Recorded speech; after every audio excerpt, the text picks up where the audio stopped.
Kosa photo artiste, oui. Kosa photo, merci pour la présence. Kosa photo artiste, oui. Kosa photo, merci pour la présence. Kosa photo artiste, oui. Kosa photo, merci pour la présence. Kosa photo artiste, oui. Kosa photo, merci pour la présence. Kosa photo artiste, oui. Kosa photo, merci pour la présence. Kosa photo artiste, oui. Kosa photo, merci pour la présence. Kosa photo artiste. Bonjour, bonsoir, les autres dépendent d'un RO Rosoli Bakou, Yarolanda Analyse Pro, Oyo, et quand on m'a rappelé, pour ça, il y a Poto, Molobeli, humoriste congolais. Vraiment, merci, Nabatouko Bazar, vraiment pour s'abonner à pour sa Poto Télévision. Donc, on a PSP TV, où ils allaient pour sa Poto Télévision. Merci beaucoup, vraiment. Nous sentir vraiment que Batou Bazar, vraiment, na SM, vraiment, ils ont ça la bien. Ma commentaire on a bien surtout mengi ma remarque na bino bozali kopesa ngai ici WhatsApp na baki so ngo pesa nga remarque vraiment numéro ya mwana ya WhatsApp komela nga na numéro wana ya WhatsApp vraiment okopesa ngai vraiment remarque donc ba remarque na bino sala nga vraiment bien wana moni mama kona ni molani monene ya Analyse Pro wana na Analyse Pro depuis Paris maman Angèle Kisata vraiment na peso ba motebele pourquoi pas na molani munene kususu ya Analyse Pro na kata London ya Tino Kabala de London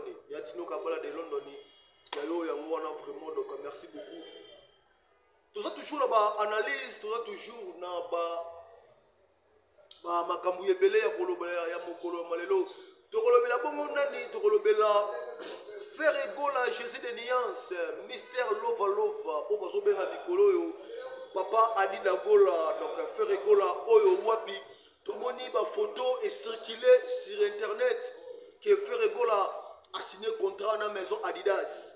Adidas a rien dit, maison il y a Adidas. Tout le monde a est-ce que c'est vrai que faire Gola a signé contrat dans la maison Adidas, Adida Gola, donc est-ce que maison Adidas a signé faire Gola contrat? Donc, nous découvrons toujours dans Analyse Pro, il y a Mokolo Malelo. Tu remets dans les sous-solo, il y a Fali Poupa, du Cap La Merveille, et les Rey Mago, il y a qui va conseil, il y a un point noir, et les gars qui toquent, vraiment tout le monde a mon qui a un conseil, il y a 5 000 $. Vraiment, félicitations, il y a artistes et comédiens. Tu remets quand il y a théâtre, pour nous colobela les sous-souké, tout le monde qui est sorti médiatique.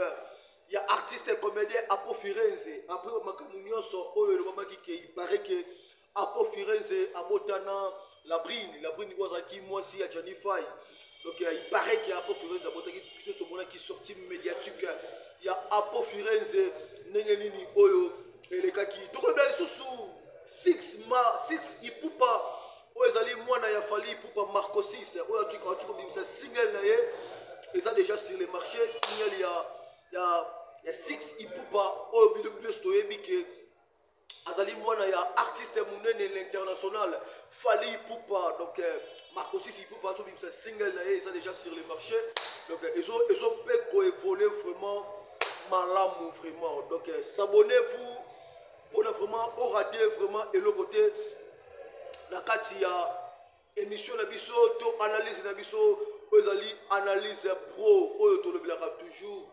Et pour vous dire que l'artiste humoriste Herman Amis, l'homme de Toro, dans minute à Paris, a préparé un spectacle le 30 juin dans le casino de Paris, place où il fabrique ce maestro pour taper concert. Donc Herman Amis, a un concert, a un spectacle, il y a une comédie, et qu'on s'en la casino de Paris. Donc vraiment, à Paris, c'est ça toujours, artiste c'est toujours, c'est les Congo qui gagnent. Donc merci beaucoup. Tout le là, Makamuna biso, tout le là, analyse na biso na ma solo au Italie, faire Gola Jésus de nuance. a signé contrat na Adidas to na Illico Cash bon to ko ça moi publicité ya ba réseau oui donc tout ça to ko moi parce que tout ba réseau ça déjà oh bazali les lots donc mais tout le monde dit que ça li polémique mingi internet que Ferregola a signé contrat na Adidas Ferregola a signé contrat na Illico Cash. Il y a un peu fallu pour pas signer un contrat. Oui. Bon. Parce que la raison, oui, Ferregola a signé contrat dans Adidas. Ferregola a signé contrat dans Illico Cash. Mais a signé contrat dans Adidas. Ce continue dans le site Adidas, donc tous ceux qui montent à vérifier, et toi qui comprends que l'artiste Ferregola a signé contrat dans Adidas. Donc les artistes ont un contrat dans la maison Adidas. Donc nous avons un leader, si vous vraiment faire dans les lots, vous faire Moutama Kiona. Et à bientôt, Ferregola c'est un artiste mounene, un artiste mounene il y a pays nanga. Ferregola c'est un artiste, il y a République démocratique du Congo. Vraiment, bateau bazakana faire bandomoli no leader. Papa li papa, ce qui papa flush. Bon, comment on est vraiment qui maranga trop. Son papa flush. On a vraiment comment on a été. Botika, Gauthier Makiona. Des fois artiste Ferregola. Et ça vraiment le moins qu'il y a ma bé makasi. Botika artiste est assez concentré. Même bilongi oyo artiste a kangeli ba photo et ça même bilongi oyo tout le monde qui artiste fallait pour pas a kangeli ba photo na Brazzaville. Donc après si contrat Adidas so mo signé au signé na parité pour Adidas c'est ça ba parisien té mais bureau ya nini Adidas c'est ça kana na Allemagne. Donc ils ont en Allemagne. Donc l'artiste a fait la fois qu'il est Allemagne a signé. Mais l'artiste est à point noir, je crois. Donc il faut qu'il ne bras à point noir. Il faut mettre des concerts à point noir. Et après, à Rosoma qui ça pour que l'artiste a mis un concert à Agua. Les 13 avril, l'artiste a fait rigolo, il y a ceux qui concert, il y a au revoir. À Agua. Donc vraiment, l'artiste Ferregola a signé contrat dans la maison Adidas. A coupé dans Adidas Arena. Mais a signé contrat dans la maison Adidas. Donc, tout le monde a place là. Donc, ça a contrat vraiment. Donc, j'espère que tout le monde vous comprend un peu parce que vous comprenez non, pour ça poto. Ça là analyse à propos de Makambu ya Ferregola. Donc, a signé un contrat dans Adidas maison Adidas. Mais à un contrat dans Adidas Arena pour remettre un concert dans Adidas Arena où ils allaient doubler Adidas Arena où ils commettent vraiment ma page où vous savez que Moussa Malamouté n'est ndomboli no leader vous savez que Moussa Malamouté vous savez page moro ya makiona tika ko bebisa image ya artiste Ferregola vraiment ndomboli no leader na tangio vraiment na tangio pour na banyote ndomboli no leader tika image ya artiste ozoki na ona nenga mabe. Nande ngai papa nani papa Frosh otika vraiment image ya artiste pour le artiste na ndenge ya bien yo papa Frosh nani ndombolino leader na oloba na yo na tepe na face na nga donc na mimoni ici bon na cha pas commentaire na badini na yo parce que ngai na mona ni ozali posa poto télévision donc ndombolino leader ça Moussa no bien sika ko kosa makiona et pas artiste Ferregola. Même artiste est bien quoi. Mais c'est que la chose de aura toujours à l'Okuta. Mais un Dombolino leader, il y a beaucoup qui n'ont pas quoi. Dombolino leader, n'a pas Frosh. Donc ceux qui ne pas Frosh. Alors la pote quoi. Merci beaucoup. Donc tu sauté page artiste Ferregola, Jésus de Nuance. Tu parlais sur Apo Firenze, les parfaits des bonnes odeurs. J'espère que tout le monde a l'année qui sorti médiatique qui a grand frère Labisso Apo Firenze, les parfaits de bonne odeur. Dans ma camouille, il paraît que Apo Firenze, Abimana, Ndekonabisso, Labrine, qui moi aussi artiste, comédien, Gianni Fay. Et tout le monde qui a Apo Firenze, Farah Deva, Ndekonabisso, Frank Stemai.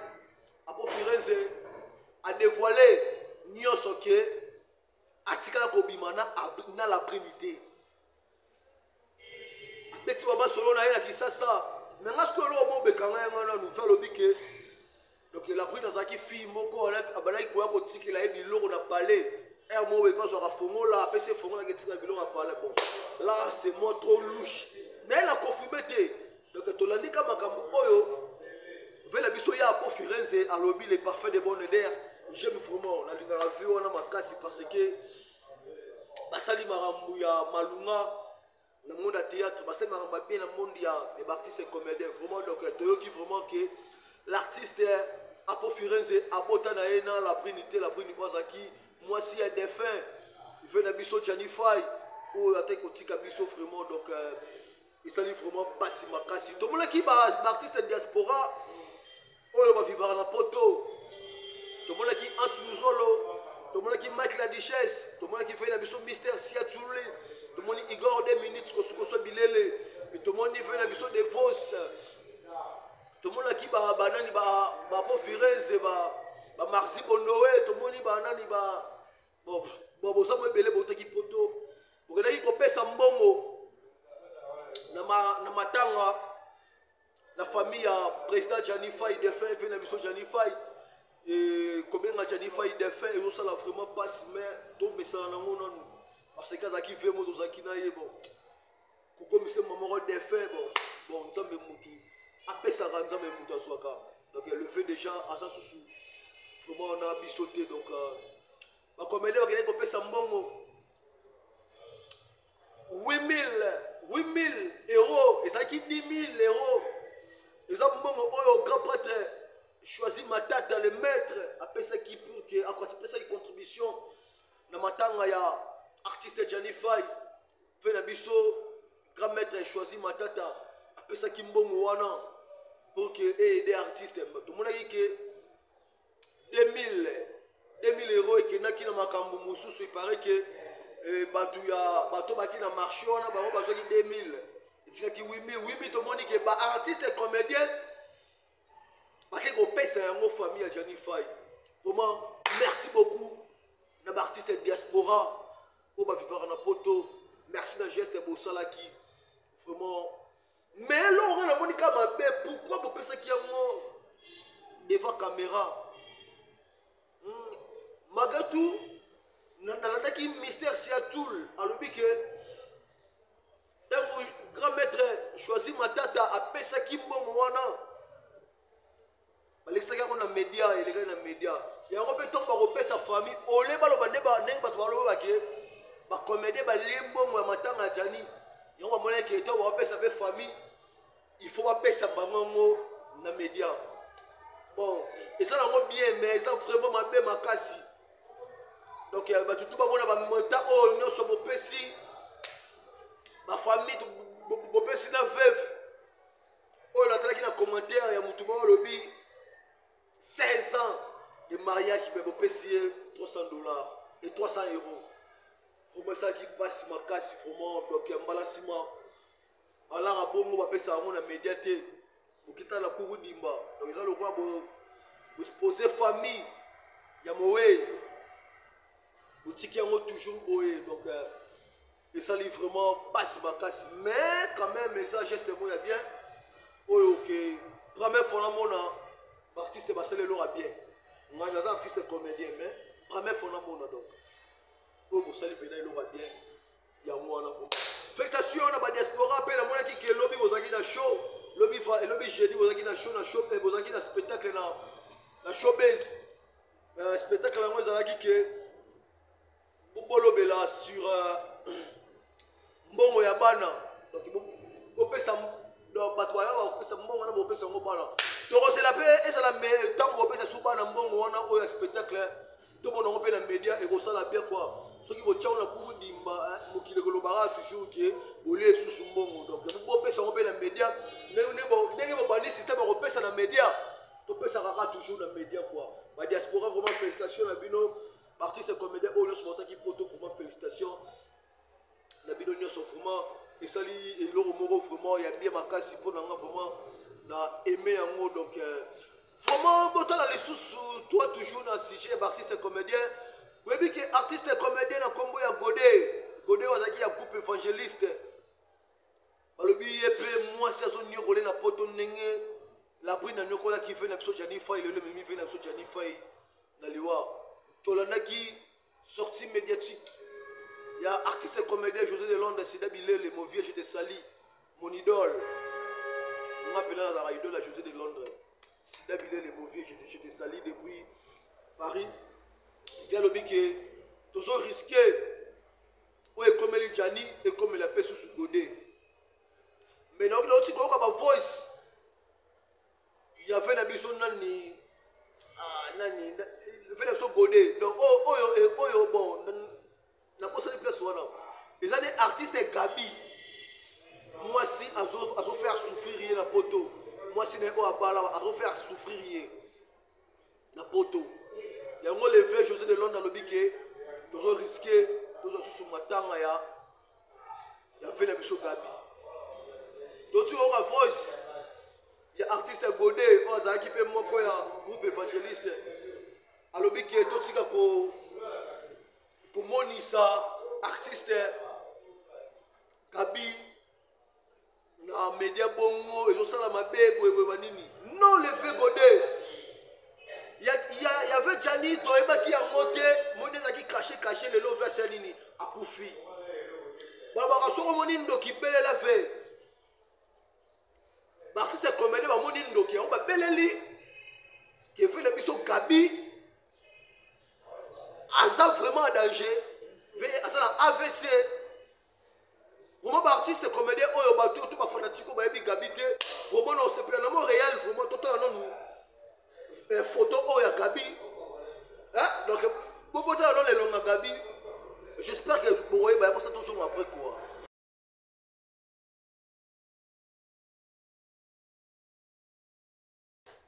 Merci beaucoup. Minimum de photo.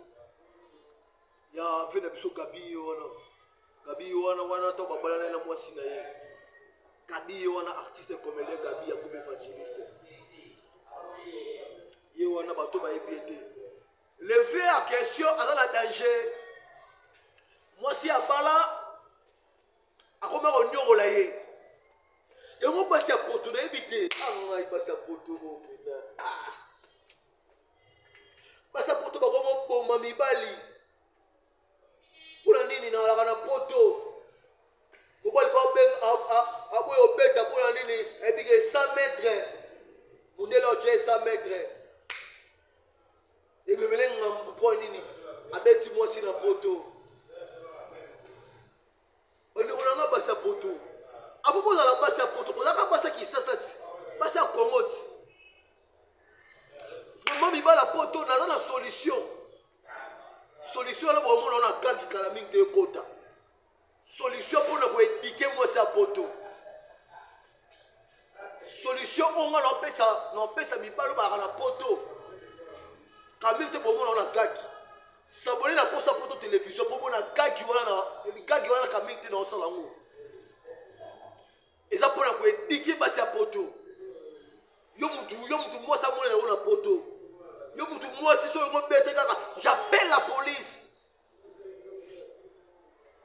pour sa poto s'abonner pour sa poto à une solution oyo et qu'on ça la pona o édiquer moi c'est à poto mais à autre chose ko ça sous ma bête à ça la sous ko benga na ote le bien télé vidéo moi l'internet les gars à question c'est papa mais moi c'est son bétail à Philippe on l'accès longi après c'est moi son azanani aza muta combat spirituel et maman olangi tala c'est du ballon ça vraiment mi ba la poto ngai posa la poto et que mobali na une solution pour na ko éduquer moi sa poto mais solution na lo bango bo été bo mo na kana na chaîne pour sa poto télévision et c'est éducation pour na ko éduquer moi sa poto il bat la poto on passe pas nyoko la rabino attends moi ça nyoko la roté na une solution pour na ko éduquer basi wana mais solution ngo na lo bango bo été bo tala on a gagné contre la posa poto TV donc s'abonner déjà donc s'abonner la posa poto télévision pour que on soit kaki wana ndenge mobali akoki koyebike mwasa poto oyebike mpe asa suka mpe te wana na bengango éducation intellectuelle ezoya calamité s'abonner pourquoi bino basi yango ya poto boza mpe bafamile na bino na bakisasa ti na bakongoa boza bafamile na bino vraiment epesanga mpasi makasi mosa poto pourquoi donc bokomi konyokola ka baartiste te mibali tout solution mpona koedike mosa poto na ye nango awa na posa poto télévision s'abonner déjà donc s'abonner mpona bokozwa yango merci beaucoup nako mpena kochite bino mo bomoni naza mpena na bai nazala mwa show ya mwa analyse yango tobanaki na faire egola guidas toyena fali mpoka concert na ye abetaki na point nord ezalaki plein à craquer bino mo bomoni fali mpoka akotina bastyle mobe ya makasi tosolola susu makosisi mpoka mwana ya fali mpoka donc oyo ase plonger na musique ebiki tokosolola yango mingimingi na sida bilele parce que asala ye mwa déplacement mwa voyage tokosolola yango kaka susu awa vraiment donc tosoli apo Firenze le parfait de bonne odeur azana innocent moi bo esquisser na totalaki vidéo bon chaque fois la vidéo na avec eza étoile même de zoloba la toile sortie médiatique même donné koloba vraiment merci beaucoup donc na comme na vraiment na suka et pour la boyebisa bino kina pour la toujours analyse pour la bino et ça la vraiment bien makasi quoi avec vraiment yo pour sa photo télévision yo nous unis parcours première fois à Rolanda chaîne pour sa photo télévision veut dire quoi s'abonner et ça la vraiment bien quoi pour la Rolanda c'est vraiment on repose sa photo na baebanga donc né na baï kaka to komi ko sala émission ba analyse pour moi par-ci par-là donc na song la senga moi lisungi na mutama malamu na la posa moi plateau moi décoration ya plateau quoi pour commencer à moi émission qui est mais so dans la plateau na ngai ça la vraiment bien quoi donc na la un message pour bientôt là madame dia malamu ba ko pesa nga pe na ko sa pe plateau bien décoré pe na kitoko donc ça la vraiment bien yo mu doit fosunga na simoto ko mata posa photo na simoto mata posa photo et ça va vraiment bien quoi posa photo TV mais comment ça a été na c'est on a ton sponsor officiel et ça a toujours comme on a quoi yo mu doit posa sunga vraiment ça la bien parce que na pesa mote na maman Angèle qui s'attend depuis Paris moi là mon sponsor privé pourquoi pas d'ailleurs il y a Tino Rabala de London Tino Rabala depuis Londres merci beaucoup père mon compte à Wester il y a Tino Rabala de Londres il y a moi là quoi la bossalité Ariane Falanga première fois nous la demandé ne paye pour sa photo télévision Ariane Falanga moi c'est Kitoko moi c'est Mbisi moi c'est Balette depuis Londres il y a moi là quoi donc on a pu sur ma photo. Quant à moi je vous dis déjà au revoir merci à la prochaine numéro. Posa photo artiste oui. Posa photo merci pour notre présence. Posa photo artiste oui. Posa photo merci pour notre présence. Posa photo artiste oui. Posa photo merci pour notre présence. Posa photo artiste oui. Posa photo merci pour notre présence. Posa photo artiste oui. Posa photo merci pour notre présence. Posa photo artiste oui. Posa photo